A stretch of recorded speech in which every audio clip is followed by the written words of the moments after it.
Qu'est-ce qu'on fait ce soir? Bah, Joseph m'a dit, c'est une petite surprise. Arthur a une connaissance de l'automobile assez poussée. On ne dit pas qu'il connaît tout. Ouais, alors là, voilà. Disclaimer. Disclaimer. Je connais pas tout. Hein. Et en faisant le GeoGuessr, on s'est dit, mais ça serait marrant quand même de mettre des photos de voitures et de voir si on peut retrouver grâce à la photo le modèle. Et avoir des anecdotes autour, parce que sinon c'est un peu chiant. Ouais. Et je sais que tu voulais... Parce que le jeu inverse trouvé grâce au modèle, la photo, ça s'appelle Google. Ça va, c'est vachement moins compliqué comme quiz. Le quiz nul. Alors, tu vas me chercher une Gabrielle Voisin C3. Gabrielle Voisin C3. Eh ben voilà, ça y est, j'ai trouvé. Ah Bravo. ouais, eh ben bravo. J'ai fait le petit quiz il y a une semaine. Vous allez voir, il y a, je pense, 50% des voitures déjà que je connaissais pas avant, dont j'ai déjà oublié le nom. Ah bah Je peux super. presque rejouer à mon propre jeu. Imagine, je peux refaire, re-regarder des films et redécouvrir la fin. Putain, Titanic à la fin, il coule. Non, ça je suis deg. Bâtard. Pardon pour ceux que j'ai spoilé dans le chat. Attention. Attention. Premier véhicule. Are you ready? Une Bugatti Royale, ça. Ah, ça c'est facile. Alors, son nom officiel, je crois que c'est la Type 41, il me semble. Ça c'est un modèle. Si un jour vous avez l'occasion d'aller Il y en a 7. Oui. 7 au monde. Ouais, alors pas de la conduire. Enfin, si vous avez Si l'occasion. vous avez l'occasion de la conduire, bah écoutez, soyez très heureux. Hein. Ouais, parce qu'il n'y a pas beaucoup de gens qui ont mis leur cul là-dedans. Ah ouais, Par contre, tu l'as dit à une vitesse. je trouve qu'elle cache très bien sa forme, la voiture. Parce que il y a une photo avec, je crois que c'est Jean Bugatti qui est devant. Tu comprends la taille de la voiture. Vous avez la roue avant qui arrive au niveau de sa taille. Donc je trouve qu'elle cache en fait super bien parce que tout est bien proportionné. Donc ouais, c'est une voiture qui doit bien taper les 6-7 mètres, un truc comme ça. Mais c'était puissance à l'époque.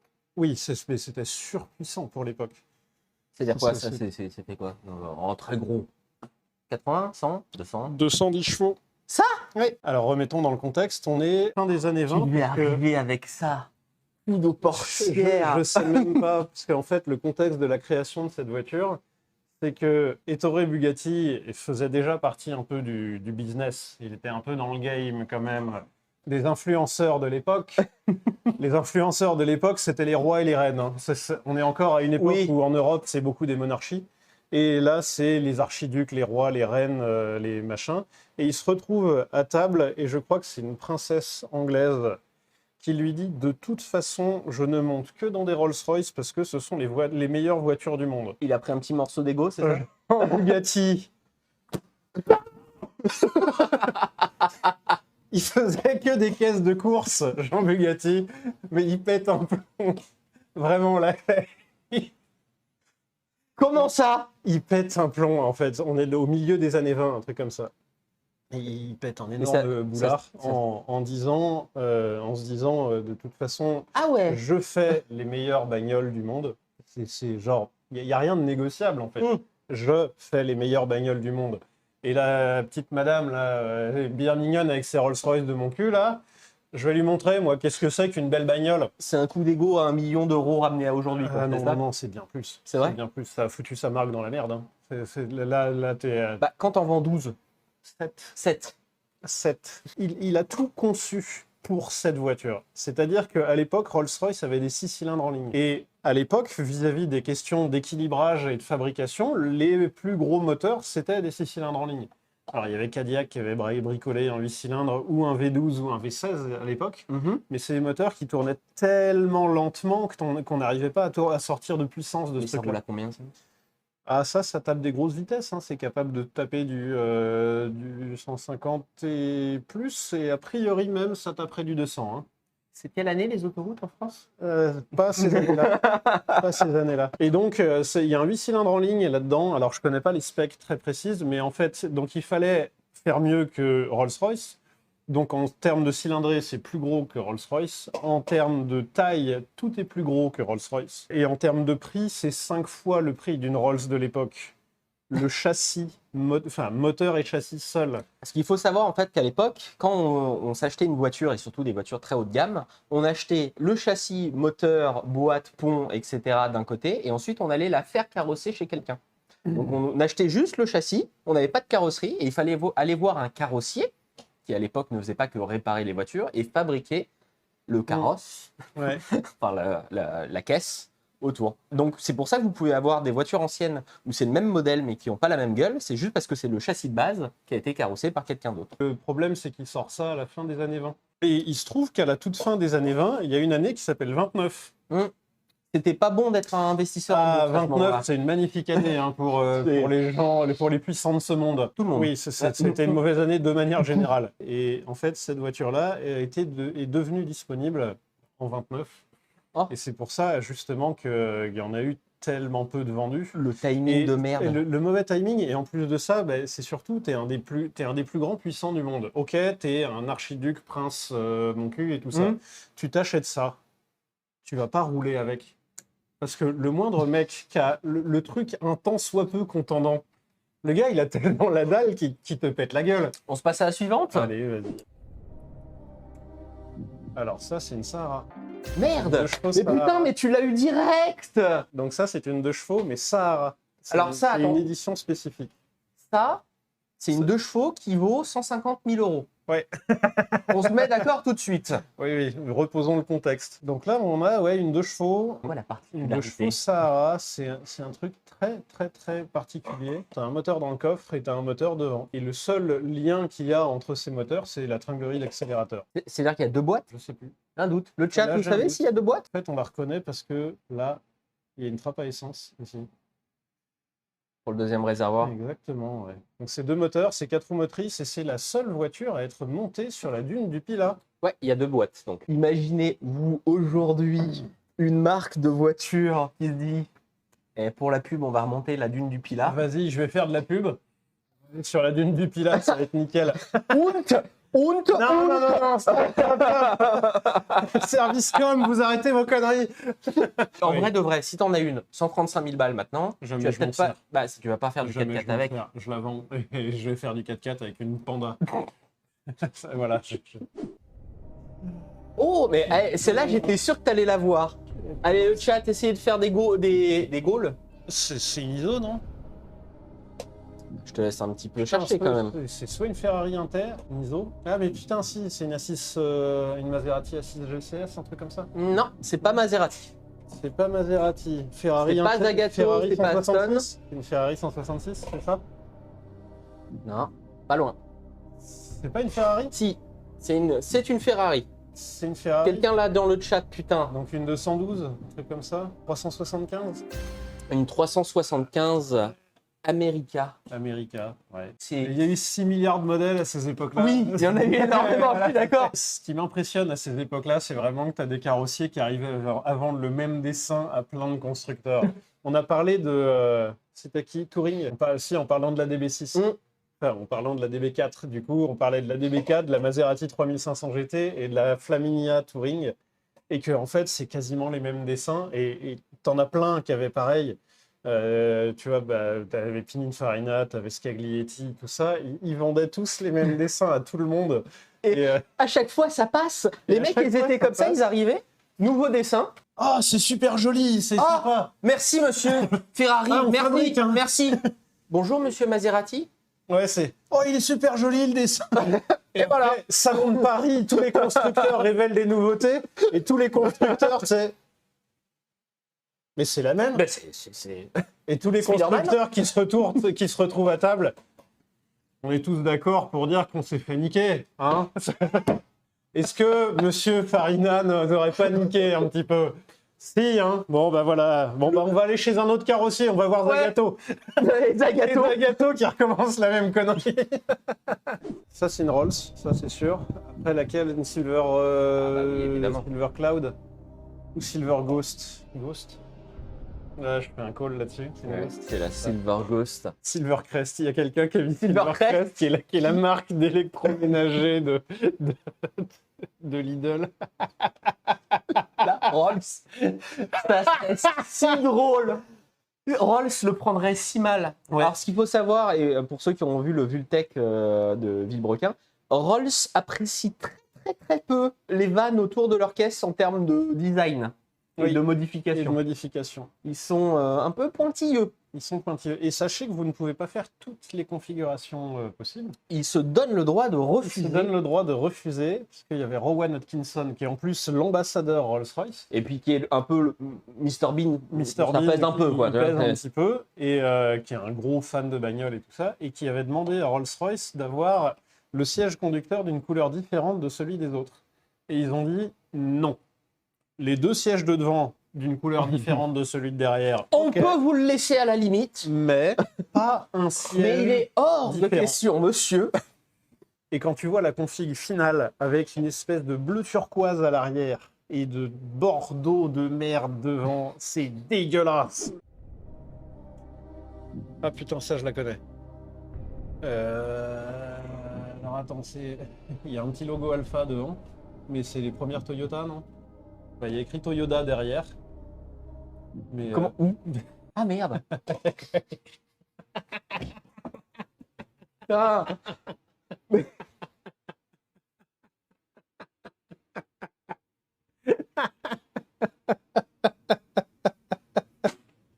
Joseph, le pire créateur de quiz au monde.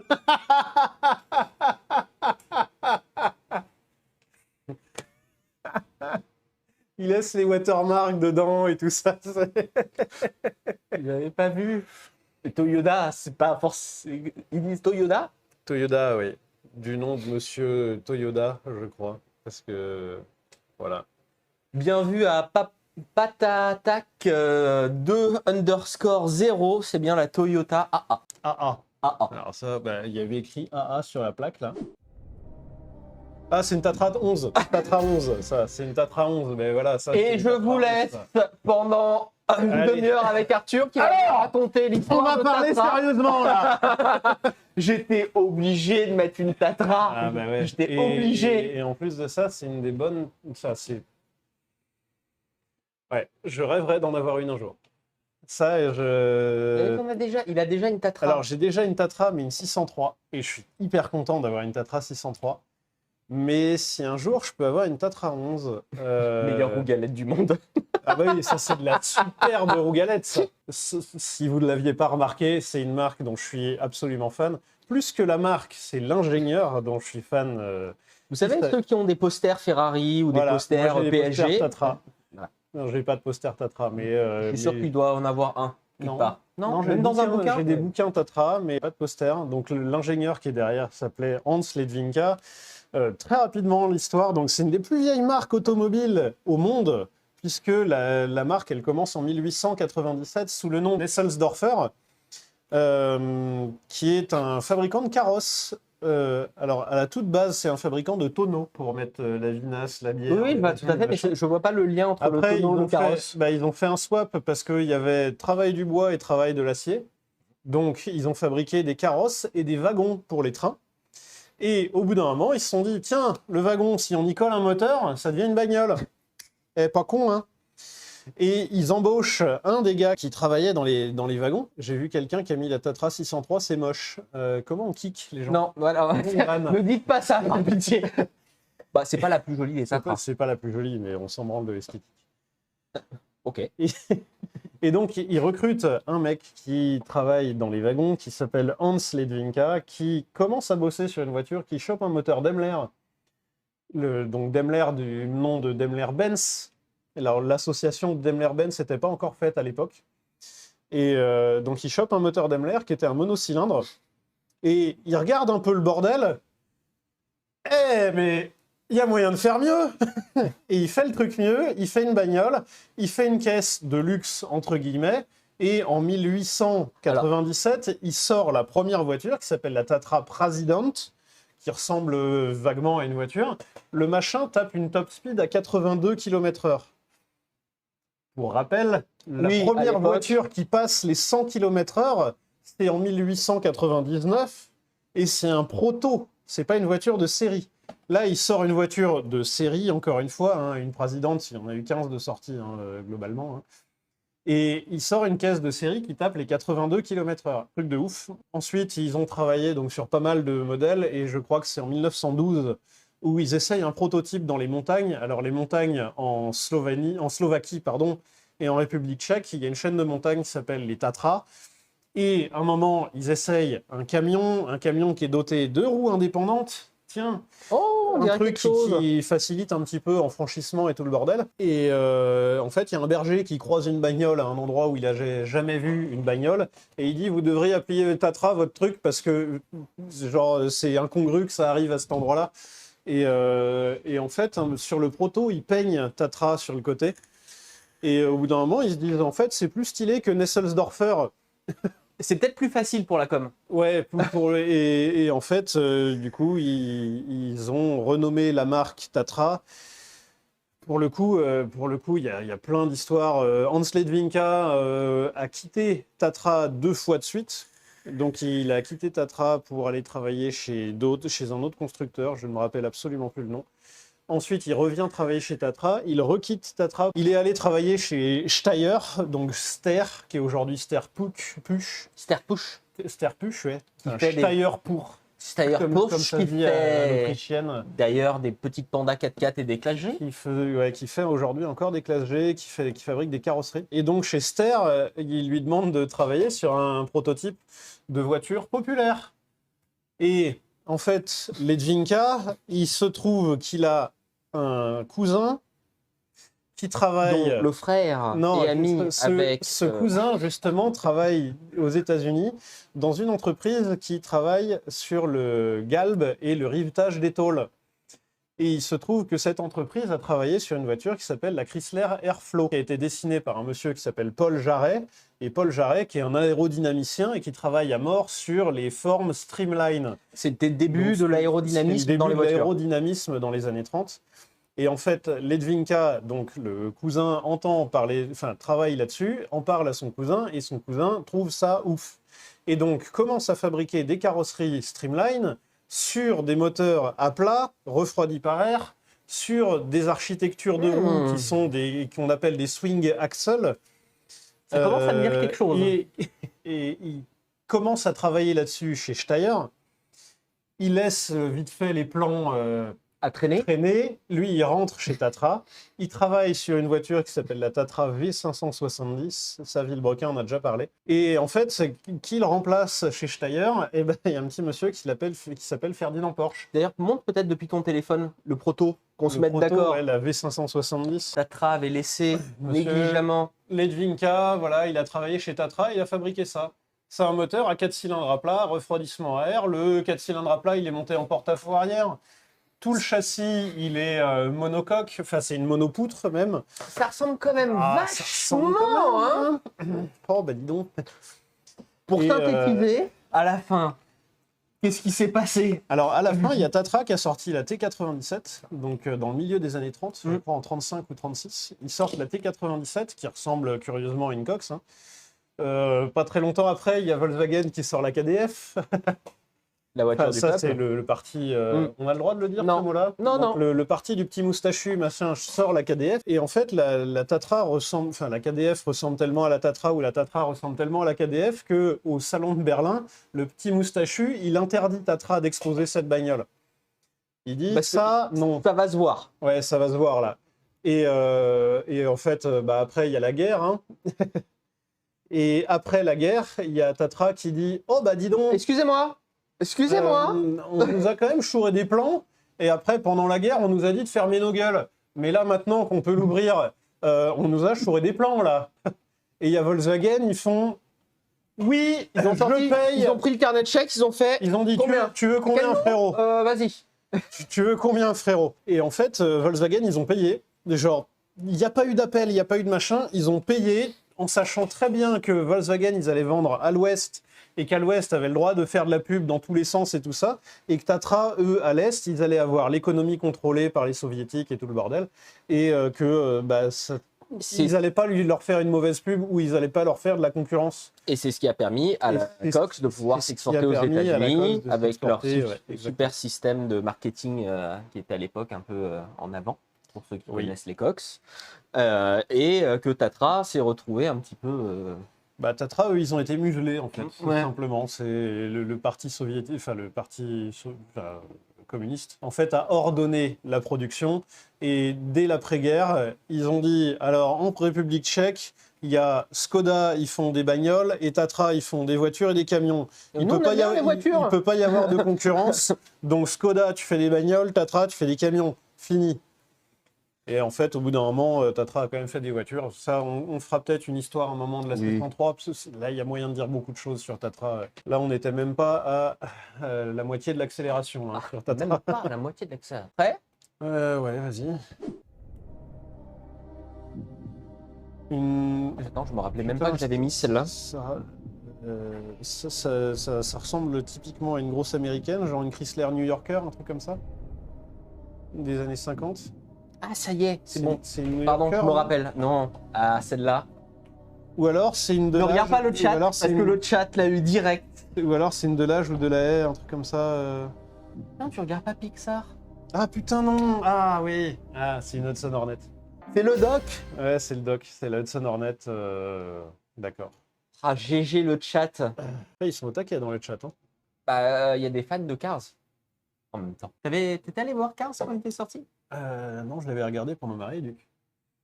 Mais c'est longtemps après, donc. Ah, très longtemps après. Bah ouais. Ouais. Bon, il est incroyable, ce film, en plus. Bah ouais, il est très cool, ouais. Oh, une panhard aérodynamique ou panoramique, je sais pas, mais avec le moteur sans soupape.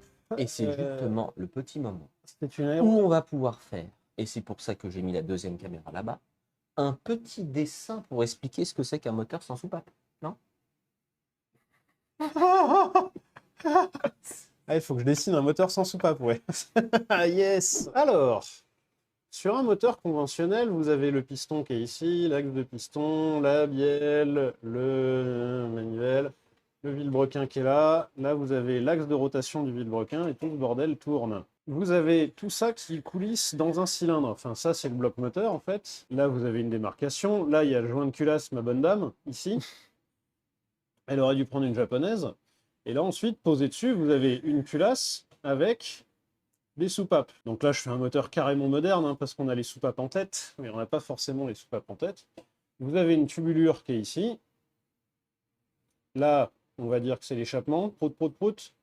Ici, là, prout. Et là, vous avez une deuxième tubulure qui est comme ça. Pas prout. Pas prout. Hop. Vous avez prout et pas prout. Voilà. Ça, c'est ce qu'on appelle, enfin, c'est un moteur conventionnel, à cycle alternatif, machin, moteur à piston, mes couilles, tout ça. Le truc, c'est que à cette époque-là, donc là, on est dans les années 30, hein, ce truc-là, à cette époque-là, le luxe ultime, c'est le moteur qui ne vibre pas. Oui. Un peu comme les diesels dans les années 2000, quoi. Un peu comme les diesels dans les années 2000. Ouais, en fait, à l'époque, le luxe ultime, c'était le moteur qui vibre pas. C'est exactement pour ça qu'existe le moteur Wankel de Félix Wankel, le moteur rotatif. C'était pas créé pour les performances ou machin, c'était juste pour ne pas avoir de vibration. Et est arrivée une autre solution. Donc ça, ce truc-là, ce moteur-là, en fait, c'est une licence qui s'appelle une licence Knight Knight. Alors là, on a... J'ai foutu un gros coup dans la caméra. En fait, c'est pas pratique que tu sois gaucher pour les dessins, parce que ça cache quand t'écris. Ouais, bah mets la caméra de l'autre côté, hein, du con. Hein. C'est qu'est-ce que je te dise. À un moment, fais ton boulot correctement, quoi. C'est hyper aimable. Bonjour. Là, en fait, vous avez votre bloc moteur. Vous avez toujours votre bloc moteur. Qui est comme ça. Et vous avez ici une admission. Donc, pas prout. Et là, vous avez un échappement ici. Prout. Et, en fait, vous avez là-dedans une chemise. En fait, c'est un cylindre qui est ici. Et cette chemise-là, elle est reliée avec une... En fait, il y a un petit axe qui est ici, monté sur la chemise. Et là, il y a une petite bielle. Et vous avez un arbre, un deuxième vilebrequin, entre guillemets. Ce truc-là tourne et est relié par une distribution, par des pignons. Et en fait, quand ce machin-là tourne, alors dans la réalité, c'est plus bas. Pendant que ce truc-là tourne, ça fait descendre et remonter la chemise. Dans la même vérité vraie, vous avez deux chemises. Et avec deux bielles pour un cylindre, entre guillemets. Et en fait, ces chemises, elles montent, elles descendent, elles montent, elles descendent. Ça fait que, en fonction de la synchro, certaines fois, ça va vous révéler ce trou-là. Ensuite, ça va vous le masquer. Une fois que ça masque tous les trous, vous pouvez comprimer. Ensuite, vous foutez le feu, vous avez la détente. Là, ensuite, vous révélez, vous baissez les deux chemises, vous les alignez pour révéler ce trou-là, mais pas celui-là. Puis ensuite, etc., etc. Et en fait, c'est des chemises qui coulissent. Le gros avantage de ce truc-là, c'est que vous voyez, c'est un arbre avec des bielles, et un arbre avec des bielles, il n'y a pas de choc dans ce système-là. Alors que ici, vous avez un arbre avec des cames, et là, quand la came, donc si on fait un zoom sur une came d'un arbre à came, quand la came, elle commence à cogner ici la soupape, ça fait un choc. En fait, ça tape. Donc, ça fait du bruit, ça fait de la vibration. Le plan est parfait, on a eu une vue sur mes chaussettes. Alors attends, je vais faire encore mieux. Ça fait des vibrations. Vous avez toujours pas l'odorama, mais là, dès que ça c'est cogne, terrible. vous avez de la vibration, alors que là, vous n'avez pas de vibration. Et on a eu, nous, avec Joseph, l'énorme chance d'avoir quelqu'un qui nous amène une voisin qui a un moteur sans soupape. Et effectivement, une voisin, la marque, hein, Gabriel Voisin. C'est pas le voisin qui nous a C'est prêté la pas le voiture. voisin, hein, non, vu l'endroit où on est allé chercher. Bref. Effectivement, vous avez une bagnole des années 30 qui tremble pas. Alors, Et est-ce que tu pourrais nous dire pourquoi ça n'existe plus peut-être? alors, Parce que, parce que effectivement, bizarrement, quand on a des bonnes technos et qu'on arrête de les faire, c'est un système qui a énormément, qui a plein d'avantages. Il ne faut pas se leurrer. Dans le sens où vous avez ce truc-là, ça c'est du poids, ça c'est du poids, ça c'est du poids en rotation, ça c'est du poids en rotation. Plus vous avez de poids en rotation, plus vous avez d'inertie et plus vous avez de couple.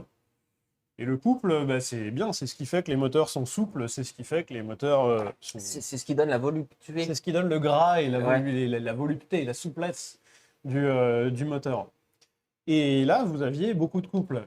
Par contre, pour avoir de la puissance, pour aller chercher des chiffres de puissance, eh bien, il faut prendre des tours. Et là, le truc, c'est que vous avez 1, 2, 3 cylindres et un piston, et tout ça, ça coulisse. Donc, il y a des frictions de bâtard. Friction, ça veut dire des pertes, déjà. La moindre friction, c'est une perte. Donc, c'est une perte d'énergie mécanique en énergie thermique. Donc là, déjà, un problème. Vous baissez en rendement, en fait, le fameux rendement dont on parlait. En plus, c'est que pour limiter les pertes, vous êtes obligé d'avoir de la lubrification ici. Vous êtes obligé de faire venir de l'huile à cet endroit. Sauf que si vous faites venir de l'huile ici, là, bah, cette huile-là, un jour ou l'autre, elle se retrouve dans les échappements. Non, non, Enfin, dans la chambre de combustion d'abord, et ensuite dans le prout. Donc, vous avez des problèmes de pollution, à peu près les mêmes problèmes de pollution qu'un moteur de temps. Et en plus de ça, vous avez un cylindre dans lequel doit coulisser un autre cylindre. Donc ce cylindre, en termes d'usinage, faut pas déconner, hein. Ce deuxième cylindre, il doit coulisser par l'extérieur dans un cylindre, et par l'intérieur, il y a un piston qui doit coulisser dedans. C'est-à-dire qu'en termes d'usinage, faut pas déconner non plus. Bah, en fabrication, chaque fois qu'il faut pas déconner en usinage, ça coûte la peau du cul. Et à chaque fois que vous rajoutez des pièces, Et à chaque fois que vous rajoutez des pièces, ça coûte la peau du cul. C'est pas des moteurs qui sont pas fiables, ceci dit. C'est des moteurs qui sont même plutôt ultra fiables, puisqu'il n'y a techniquement pas de déréglage possible. Le seul truc, c'est que les chemises, elles prennent du jeu entre elles. Mais après, au-delà de ça, c'est des moteurs qui sont même ultra, ultra solides. Tant que c'est bien entretenu. Et tant que c'est bien entretenu, bah, ça veut dire des révisions régulières, remplacer l'huile hyper souvent. Et je pense qu'aujourd'hui, on pourrait faire des moteurs sans soupape qui marchent très très bien. Parce qu'on maîtrise super bien les usinages, on maîtrise vachement mieux les matériaux que dans les années 30, on maîtrise vachement bien les lubrifications. Sauf que c'est quoi l'intérêt 2034, hein. De quoi 2034. Oui, mais voilà, c'est ça le truc. Et c'est quoi l'intérêt de redévelopper ce truc alors qu'on a des moteurs à soupape qui marchent super bien aujourd'hui, quoi. Et qui vibrent très Et très qui peu par vibrent rapport très très peu, voilà. Donc voilà, c'est des moteurs qui marchaient très bien avec de la graisse graphite. L'instant 10. Ah bah tiens, Alors là- on en parlait, c'est La Jamais Contente de Camille Genazzi, Qui est une voiture électrique. qui est une voiture électrique. Et on voit donc Camille Genazzi ici. Et ça, c'est ça que sa femme... La voiture s'appelle La Jamais Contente. Oui, alors, on est à une autre époque. On est à hein. une autre époque. Donc là, on est en 1899. En 1899. C'est Alors, un c'était hommage, genre il y a 130 ans. Hein. Pas vraiment adapté, on va dire. Donc c'est la première voiture à passer les 100 km à l'heure qui les a passés pas très loin de chez nous, à Agnières. Agnières. Et en fait, il se faisait fabriquer des bagnoles régulièrement. Et la dernière voiture, sa femme lui dit tu l'as appelée comment celle-là? Et il dit je lui ai donné ton petit nom. Ah, la surprise de merde. Et la femme a découvert qu'il y avait écrit la jamais contente sur la bagnole. Ah, la volée d'insultes. Il a dû se prendre dans la gueule. Il y a des freins que serrent les roues arrière. Alors, à savoir que c'est pas la première voiture à passer les 100 km/h en pointe. C'est la première voiture à dépasser les 100 km/h sur moyenne. 500 mètres, un truc comme ça. On n'est pas sur de la route. Hein. Là, vous voyez le sol, c'est le sol de la route. Hein. C'est des graviers. Hein. Et vous avez vu la taille des roues. Et on est sur des batteries, c'est pas du lithium-ion machin, c'est des batteries à l'acide. Hein. C'est-à-dire que tu tombes, Tu te renverses, tu te fais brûler par l'acide. Vraiment. Voilà. Il y a beaucoup de choses comme ça dans l'automobile où quand on voit des idées modernes ou qu'on nous représente comme modernes, c'est des idées qui ont été testées à l'époque, qui peut-être qu'à l'époque ne pouvaient pas fonctionner par limitation technique, mais qui ont réapparu et qui rejaillissent pour essayer d'être mises en œuvre. Et le marketing de l'époque, c'était des voitures qu'on présentait aussi pour des voitures de femmes. Parce que c'était facile à conduire. C'était facile à conduire, qu'il n'y avait pas le tour de manivelle à donner, et donc au niveau marketing à l'époque, on les présentait de cette manière-là. Voilà. Ouais. Ça fait un peu de progrès, hein? Oui. Je suis jamais contente de Genazzi. Ça, C'est une Marcos, ça? non. Non, c'est pas une marque. Ah, une Panose. Une Panose Pour Espérant. ceux qui ont joué à Method Madness. Ah, j'ai pas joué à ça, j'ai pas joué. C'est vrai? Midnight Madness, ça doit être, non? Method Madness, non, c'était un vieux jeu. Midtown Madness. Midtown C'est une Madness. Panose Espéranto, un truc comme ça, non? J'ai Non, oublié le peut-être pas modèle. l'Espéranto, mais... Fabriqué par Don Panose. Et le mec, il vendait 4 voitures par an, et il s'est dit un jour... Hey, je vais remplir mes bagnoles au monde. Ça va bien se passer. Ouais. Il a foutu tout son pognon. Il a foutu toute sa thune pour une écurie de course. Peu sont les gens qui gagnent de l'argent avec une écurie de tour. Ouais, ben voilà. Et lui a pas gagné d'argent et voilà. J'ai pas grand chose à dire. Non, à part que c'est une marque américaine. À part que c'est une marque Method Madness américaine. 2. Method Madness, voilà, c'était plus pour le côté Pour le jeu Madeleine de vidéo. Proust. Je crois que c'était un de mes premiers jeux de bagnole avec Gran Turismo, c'est pour ça. Ah bah une voisin. Une voisin. Une voisin. Alors là, précisément, quel modèle? C'est des voitures qu'on adore avec Arthur. Ouais. C'est vraiment, c'est Ça a en une voiture gueule. ancienne. Si un Oh là jour là. on pouvait s'offrir ce genre de caisse, Il y c'est en pas a- possible. Il y Hein. en avait une en vente il y a pas longtemps. Oui. Alors, pourrie, et 5 ans, elle est partie à 75 000 balles. un truc Alors comme que la ça. voiture était rincée. Ouais, mais c'est une C3, donc c'est une des premières voisins. Elle n'est pas top chopée, hein. C'est le Non, design ouais. d'origine. C'est ça qui est ouf avec voisins. Ça aussi, on pourra parler de voisins un jour. Donc c'est quoi? C'est une C11 ou une C14, un truc comme ça? Je prends pas de risque. Ah non, bah c'est une C25. Bon, bah voilà, rarissime. C'est rarissime. T'es sûr que c'est une C25? Ouais. J'ai eu un doute aussi au départ. Ah non, c'est la C26, il y a une gueule beaucoup plus bizarre. Et en fait, les voisins, vous pouvez les reconnaître assez facilement. Il y a presque toujours les haubans. En fait, des plats en Super acier plat. qui tiennent les ailes. Vous avez le cocotte. pare-brise super bas. Et la Vous cocotte. avez un tout petit pare-brise et le bouchon de calandre, c'est le logo voisin. Il est magnifique. Sublime. C'est une cocotte c'est- art déco. On en a tenu une fois dans nos mains, parce qu'on nous avait prêté quand on était au CNVA une voisin un jour.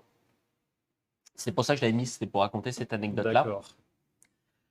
Arthur va raconter l'anecdote juste après, mais la cocotte, quand tu l'as dans tes mains, déjà tu sais qu'elle vaut plus cher que... Que ta vie. Oui. et en vrai, les voisins, c'est vraiment des caisses de ouf. C'est des voitures qui ont les moteurs sans soupape, qui vibrent peu, comme on vous a expliqué juste avant. C'est des voitures qui ont été faites par un ingénieur aéronautique, qui sont vraiment genre, avec une ingénierie de fou pour l'époque, qui ont un design art déco poussée, que ce soit à l'intérieur comme à Ouais. l'extérieur de la voiture. Elle était vraiment ancrée dans cette époque-là. Et c'est des voitures aujourd'hui qui doivent coûter, celle-là, on doit être au-delà du Une million là. aérodine, ouais, c'est un truc comme ça. Oui.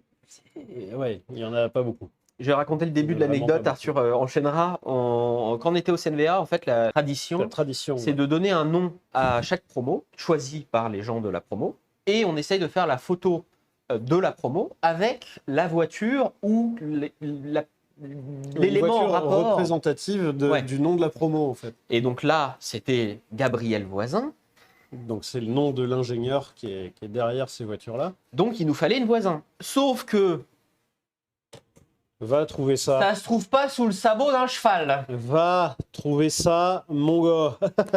Il y en a combien en tout des Voisins? Des voisins, je sais plus si on a eu 3000 de fabriqués.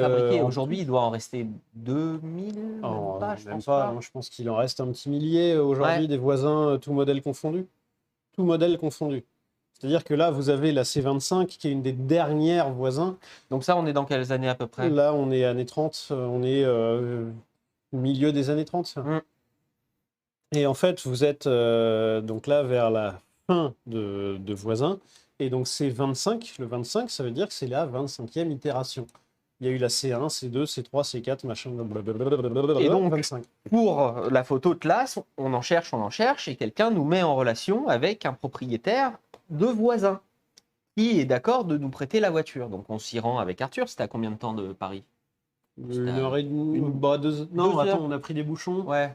Si tu enlèves les bouchons, tu dois avoir 2 heures de route. Allez, de Paris. 2 heures de route de Paris. On arrive là-bas et c'était un agriculteur. Et on découvre donc une vieille ferme sublime avec des hangars tout autour. On voit les voisins au fond, on va le voir et tout ça. On commence à discuter avec lui et la discussion commence à s'enchaîner. À un moment, il dit mais j'ai d'autres voitures, peut-être ça vous intéresserait de les voir. Bien sûr. Bien sûr que ça On nous n'était pas intéressait de les prêts. voir. On pensait qu'il allait avoir 2 autres voitures, 3 autres voitures. Ouais, Il y en avait combien? on a pris 2 heures pour faire le tour de toutes les voitures. En fait, toutes les granges autour de l'entrée, Ouais. il y avait des voitures. En fait, c'était un rectangle, hein, c'était un carré, la ferme. Tu avais un bâtiment au milieu. Au fond, tu avais une habitation standard. De vieilles fermes. Tout le reste, C'était c'est des caisses. que des bagnoles. Et mais que des trucs rarissimes, que des pépites, des machins incroyables, une Delage et d'autres voisins, parce que vous pensez que Delage, pardon, d'autres voisins, parce qu'on pensait qu'il en avait qu'une, mais non. Non, on a compté sur la propriété, il y en a 7 Donc des voitures. si tu pars du voisins. principe qu'il en reste 1000, là tu es peut-être à l'endroit au monde où en ce moment il y a le plus de voisins réunis. Et il nous montre sa collection, machin, et à la fin du petit tour où on a vu que des trucs de ouf, il ouvre une grange, il fait bah là c'est les trucs que j'aime pas trop. C'est le truc que j'aime moins, c'est plus moderne, ça me fait moins marrer. Ça me fait moins marrer. Et là, il y avait Une traction cabriolet, une Citroën traction cabriolet d'origine. C'est putain de rare. Au fond, tout au fond, sous les chiures de pigeons, t'as une Facel FV2. C'est la Facel qui coûte le plus cher. Donc Facel, une Facel Vega, de la marque Facel Vega. Et là aussi, c'est une toute petite marque qui a fait des bagnoles pendant même pas 10 ans. Et c'était le luxe ultime. Et là, tu avais à un moment le propriétaire qui avait pété un boulard et qui avait voulu la voiture, le coupé ultra haut de gamme, machin truc. Il a fait la Facel FV2. Et bah là, tu en avais une sous les merdes de pigeons. Il y avait pas l'Isetta, mais justement la. Justement, en fait, BMW avait sorti la BMW Isetta, mais qui est en fait un rachat de brevet d'une marque plus ancienne française qui s'appelle Velam, qui fabriquait la Velam Isetta. Et bah lui, il avait une Velam Isetta. Il avait 5 Auto Bianchi A112 Abarth. Genre pas une, pas deux, 5. Voilà. Il y avait que des trucs de ouf. Donc la nuit commence à avancer, il fallait qu'on rentre parce qu'il y avait la photo à faire le lendemain. Et il nous a dit, bah, on s'était convenu comme ça. Nous, on s'occupait de la rapatrier sur une remorque. Et il venait le lendemain pour faire la photo avec nous.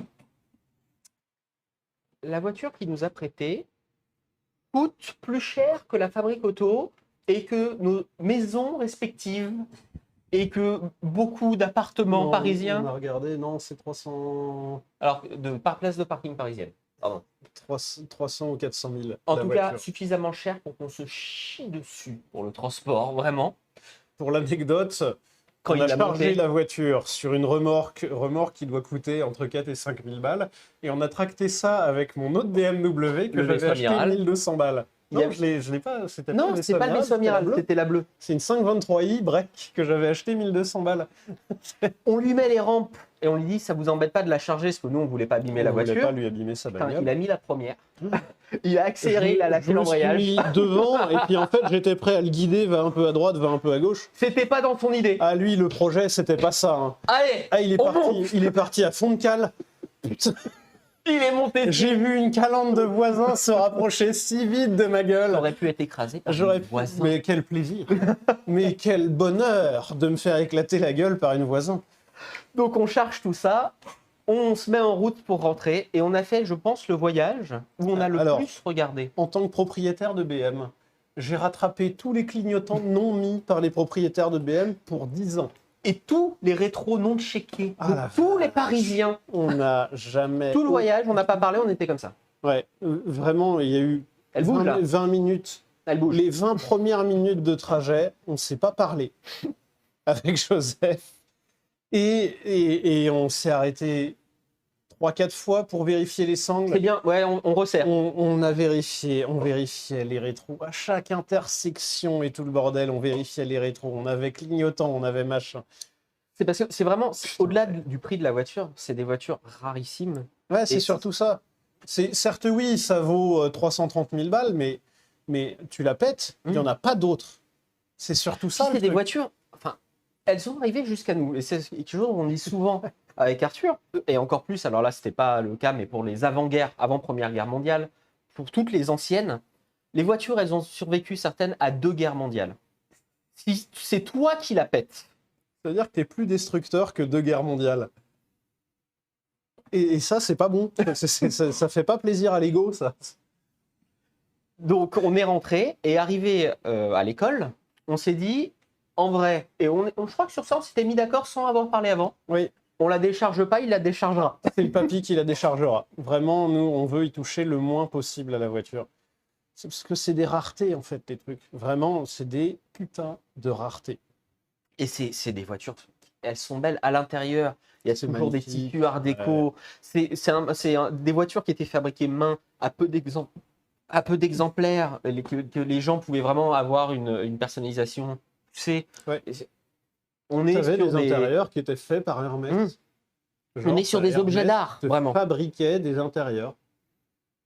Le À luxe. À quel moment tu es dans le luxe pour te dire, j'ai une voisin, c'est un truc rarissime, horriblement cher.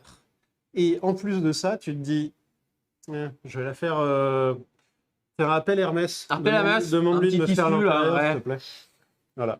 C'est des voitures qui ont des carrosseries en aluminium. À l'époque, le prix de Carrosserie en l'aluminium. aluminium, personne ne travaille ça. Alors c'est pour ça que c'est des formes qui sont vachement simples. Parce que, en fait, on ne s'emmerdait pas à faire des galbes sur de l'aluminium tellement c'est compliqué à former. Et que c'était tellement cher que C'était chaque tellement gâchis cher. était. Et en fait, c'est pour ça aussi qu'il y a peu de voisins qui existent aujourd'hui, puisque après-guerre, tous les trucs en aluminium coûtaient la peau du cul, et donc il y a plein de gens qui ferraillaient des trucs en aluminium. Et là, la personne à qui on a emprunté la voisin, il nous a dit, mais moi, il y en a 4 que j'ai rachetés comme ça, c'était des châssis et des blocs moteurs de voisins. Et c'est un moment, j'allais débarrasser des trucs de la ferraille que j'avais trouvé dans mon champ. Je suis allé foutre ça à la ferraille. J'ai vu ça qui traînait sur le bord. Le gars, je lui ai dit, est-ce qu'on fait un échange entre ma merde qui traîne dans mon champ et tes 4 châssis et moteurs et tout ça de voisins? Et le mec, il a fait, bah, carrément, mais tu veux pas que je te donne la thune? Parce que c'est pas bon, quoi. Ouais, c'est des voitures où en fait elles valaient valait plus que cher dalle. au poids que la voiture en elle-même. Personne n'en voulait. Ouais, c'est vraiment ça qui est ouf. Et aujourd'hui, le truc le plus ouf, c'est là, je vois le commentaire, 2,7 millions le truc. Sauf que les 2,7 millions, en fait, il faut la personne pour les acheter. C'est tellement rare comme truc. Et il y a tellement plus, en fait, l'affect entre guillemets, que c'est des voitures qui, à terme, je ne sais pas si elles vont toujours valoir ce prix-là, mais je pense que c'est important, en fait, justement, de parler de ce genre de caisse, tellement on a du mal à se rendre compte d'à quel point c'est exceptionnel comme voiture. Alors apparemment, c'est une C20. Apparemment, c'est une C20. Ouais, c'est pour ça que je me dis que c'est D'accord, pas une C25. alors je me suis planté, effectivement. Ouais, ouais. Ok, Ne pas confondre avec le Citroën C25 qui est un utilitaire. Rien à voir. Ouais. il y a peu de jeunes personnes qui s'intéressent aux voitures d'avant-guerre, à notre grand désespoir. Notre grand Mais- désespoir, parce que, alors, on en a parlé déjà quelques fois. Vous l'avez peut-être remarqué, mais on adore les avant-guerres et on aime bien profiter, on aime bien profiter de ces occasions-là pour parler de l'avant-guerre et pour pouvoir justement un peu.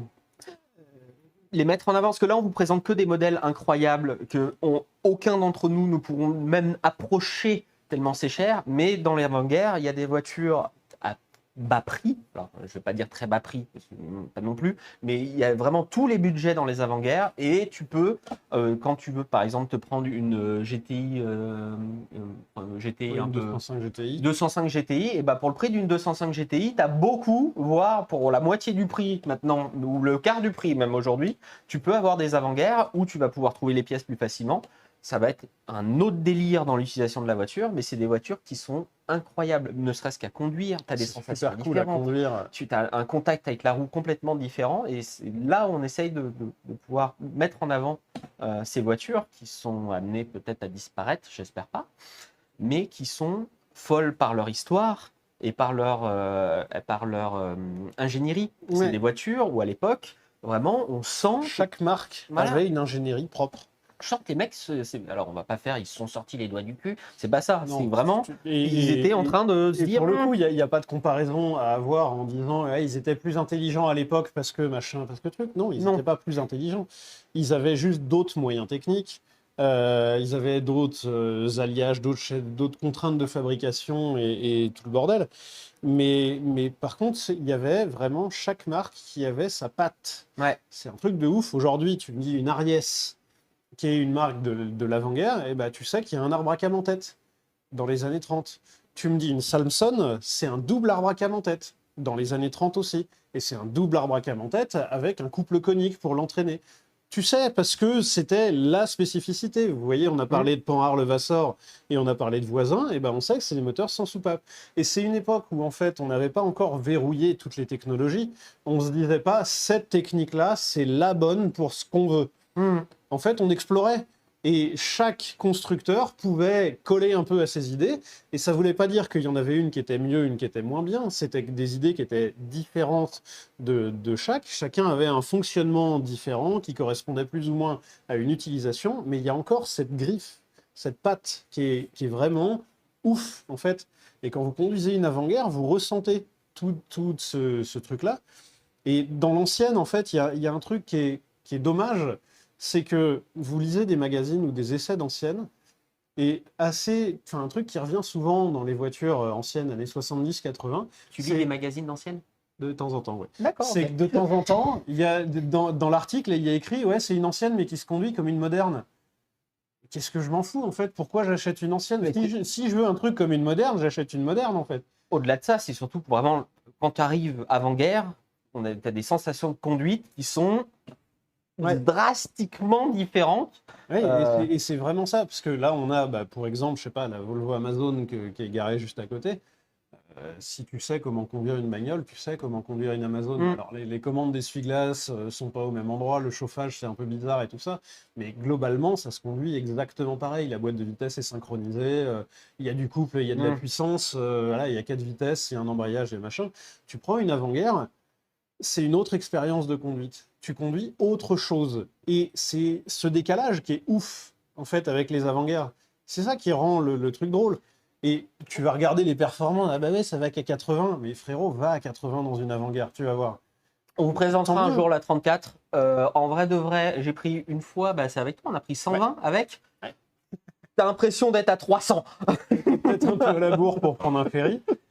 Mais les sensations sont pas... Tu t'en branles en fait d'aller... Tiens, une tank. Ah mais non, mais Une je Bugatti vais tank. pas le balancer encore. C'est une Chonari Walker, non? Pardon. Soit c'est une Chonari Walker, soit une Bugatti tank. Bah tu vois quand même. De quoi? C'est Bah. une Bugatti, ouais, tank. Ouais, c'est une Bugatti Une tank. Bugatti tank. Ce qu'il faut savoir, c'est qu'à l'époque de ça, on était encore sur de la caisse carrée comme sur la voisin, en gros. On était sur l'idée de, normalement, les Il y a- ailes séparées, Voilà. phares séparés de la caisse et tout ça. Quand ça, c'est arrivé, c'est un ovni. Hein. Ouais, une question que tu pourrais te poser, enfin qu'on pourrait se poser, c'est dire si on met un Hamilton dans une voiture de cette époque-là, il fait des temps beaucoup plus pourris qu'un pilote de l'époque. Hein. Faut juste se dire qu'un pilote de l'époque, c'était le meilleur de ce Mais- qu'il y avait de possible. Si tu mets un pilote de l'époque, à mon avis, aussi dans une voiture moderne, il y a moyen qu'il y ait des petits... il y a moyen qu'il chie dans son monde aussi. Hein, effectivement. Mais vous vous rendez pas compte, je suis accroché à la voiture, s'il y a un accident, je peux pas sortir. Si vous regardez un peu les résultats de course, genre en 1900, je crois que c'est en 13 ou en 14, il y a une course qui est gagnée par Peugeot avec une vitesse moyenne de 118 km/h. On est en 14. Hein. C'était en 13, je crois, la course que prenait Jean en exemple. On est à 118 de moyenne, avec des bagnoles qui n'ont pas de frein avant, avec des voitures, ça fait la largeur d'un post-it, le pneu d'une bagnole comme ça. Et c'est surtout Avec des gommes qui n'ont rien à voir avec les nôtres. quand tu vois la gueule du circuit, c'est genre une ligne droite, ensuite c'est un carrefour, c'est pas une grande courbe ou un truc comme ça, c'est genre un carrefour, on a vite fait mis des banderoles, Un peu de paille. un peu de paille, et en fait c'est juste des grands rectangles, et les mecs ils blindent là-dessus. Truc plus drôle encore, c'est que les courses à l'époque, vous avez les petits, les petits pilotes de Formule 1 aujourd'hui qui disent oh, des courses de 50 minutes, c'est un peu long quand même. Mais les 24 heures du Mans, ils n'ont rien inventé. Hein. C'est pas la course la plus longue de l'histoire, machin, mes couilles, tout ça. Toutes les courses, elles font 12 ou 24 heures. Donc, tu as des étapes de nuit et tout le bordel. Sur des bagnoles où il n'y a pas de DA, hein, là c'est Ouais, tout. il n'y a pas de DA. Les phares, c'est pas des phares électriques, mon frérot, c'est des phares à acétylène. Donc, tu as des petits cailloux avec des gouttes d'eau qui tombent dessus, qui génèrent de l'acétylène, et le feu qui est foutu à ce gaz, eh bien, ça te donne une lumière. Et on rajoute un truc là-dessus, c'est que on va quand même pas fermer les routes pendant 24 heures. Vous vous rendez pas compte? Les gens pourront plus se déplacer. Toutes les demi-heures ou toutes les heures, vous avez 5 ou 10 minutes pendant lesquelles les routes sont ouvertes au public, pendant qu'il y a les bagnoles de course qui circulent dessus. Je vous rappelle qu'on tape des 118 de moyenne. Et Pour aller taper des 118 de moyenne, dans les virages, vous allez prendre un 60. Ça veut dire que dans la ligne droite, il faut aller taper un 150, 180. Et là, tu croises Michel avec sa charrette. Là, t'as et Bébert Jordan. avec sa charrette, parce que remettons encore les choses dans le contexte. En 1913, tout le monde n'a pas une bagnole. C'est des charrettes avec des chevaux, avec des ânes, c'est des gens avec des vélos. Et Marcel Peugeot, il trace sur sa route en gravier, qui a les deux binocles comme ça, les vieux phares à acétylène. Pour resituer, quand il y a eu l'accident au Mans après-guerre, Mercedes, c'était quelle année 54 54. ou 55. Les barrières de sécurité autour du circuit, c'était fait en bois avec un peu de terre ramenée par-dessus pour arrêter les voitures. Donc autant vous dire, quand... Ça n'a pas fonctionné. Oui, alors déjà là, mais en 1900, début Ouais, en 1900, 1913, ouais. on était encore sur du expérimental, là aussi. Ouais. Effectivement, on était sur de l'expérimental. Dans la suite de ces courses-là, il y a eu une chier de courses absolument folle. Il y a eu les Mille Miglia, il y a eu la Targa Florio, tout ça. Combien de pilotes Combien par de voiture? pilotes par voiture? Mais un, mon gars! Un seul! Ah non, c'était pas des relais. Hein. Ah non! Mais vous n'avez pas compris le principe! Alors, non, il pouvait être deux parce qu'il y avait un mécano. Il pouvait être deux, il y avait le mécano. Le plus souvent, il y avait en fait un pilote et un mécanicien. C'est pour ça qu'à l'époque, vous avez souvent des personnes qui sont... Enfin, ils sont deux personnes par voiture. Et par ailleurs, sur les avant-guerres, il y a souvent des roues de secours complètes, parce qu'en fait, c'était tellement chiant de changer des chambres à air, des trucs comme ça, qu'ils étaient obligés ils remplaçaient la roue entière. C'était beaucoup plus À rapide. l'époque, tu t'arrêtais sur le bord de la route, tu faisais ta méca, tu repartais. C'était pas j'attends les stands ou machin. On n'était Ouais. pas dans le. Ouais, c'est Pierre Rosier, je crois que c'est Louis Rosier, Merci. qui a roulé plus de 22 heures au Mans et qui gagne. Ouais. C'était la dernière?